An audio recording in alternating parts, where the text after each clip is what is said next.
Bonjour, je m'appelle Rakut Malalatiana. Je suis un technicien malgache, technicien son. C'est une fierté pour moi, pour ma nation, Madagascar. C'est ma passion, l'audio. Je choisis le reportage, le foot, parce que je suis un footballeur et j'ai l'habitude.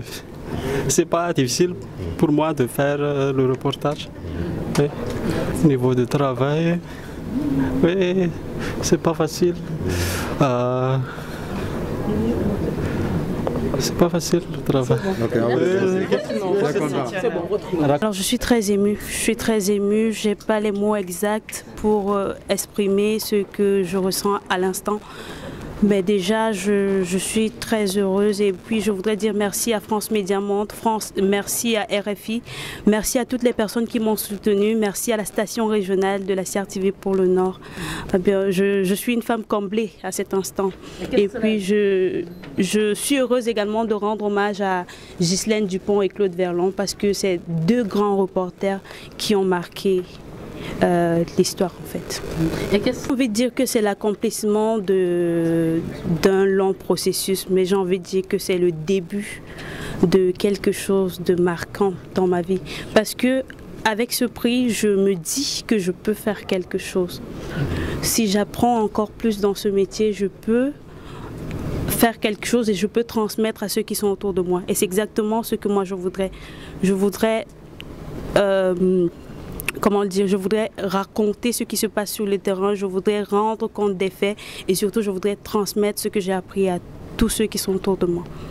Parce que j'aime ce métier.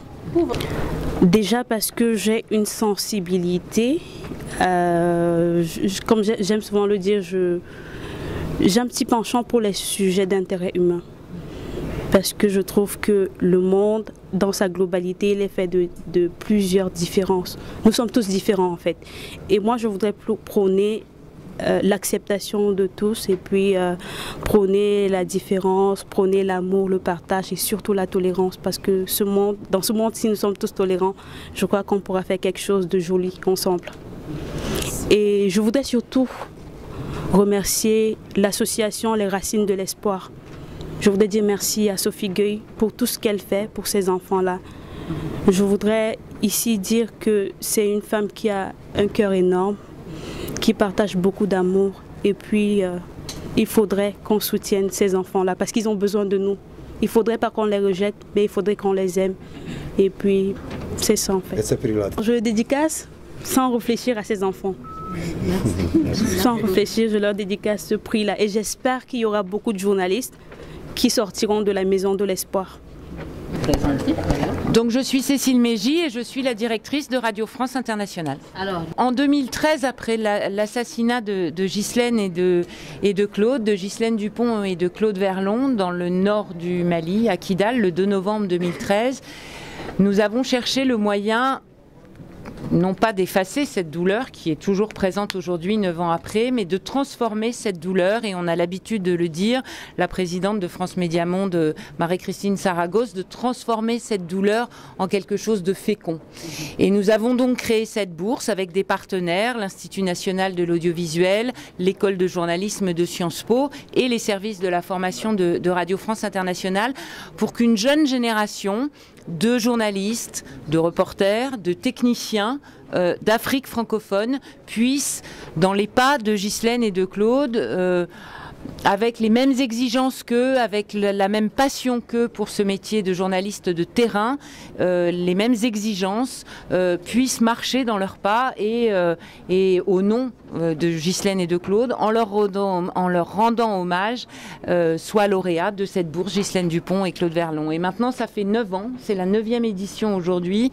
Il y a 18 lauréats et lauréates, 180 stagiaires qui ont bénéficié de cette formation, et c'est un réseau de jeunes journalistes d'Afrique francophone, journalistes et techniciens, et pour nous c'est extrêmement important parce que ils sont ils sont professionnels, en réseau, ils se connaissent, ils partagent.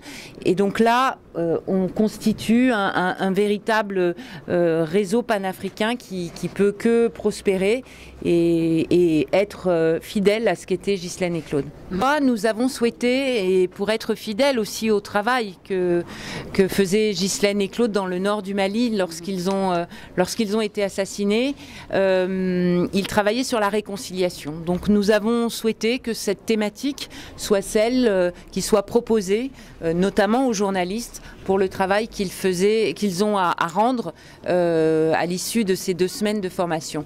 La lauréate, cette année, qui est une jeune journaliste du Cameroun, a travaillé sur un sujet extrêmement sensible et extrêmement douloureux, qui est la façon dont sont stigmatisés les enfants, notamment porteurs d'une maladie qui s'appelle l'ichthyose congénitale.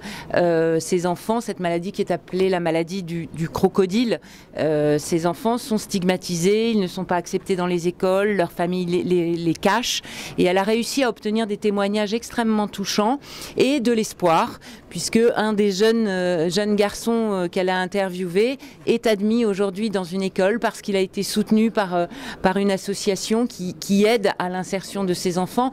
Donc nous avons aimé ce témoignage très sensible, très fort, et cette lueur d'espoir également. Et puis des enfants, il y en avait aussi dans le reportage du technicien venu de Madagascar. Lui, il est allé voir des entraîneurs de foot. Ici au Sénégal, il y en a beaucoup, des entraîneurs de foot, et auprès de jeunes enfants. Et là, c'était aussi on était sur le terrain, on entendait les enfants s'entraîner, les entraîneurs les houspiller un petit peu, mais les aider à devenir meilleurs. Et voilà, là aussi, c'était la vie, l'espoir, et on est très heureux de cette nouvelle sélection de lauréats de la 9e bourse Ghislaine.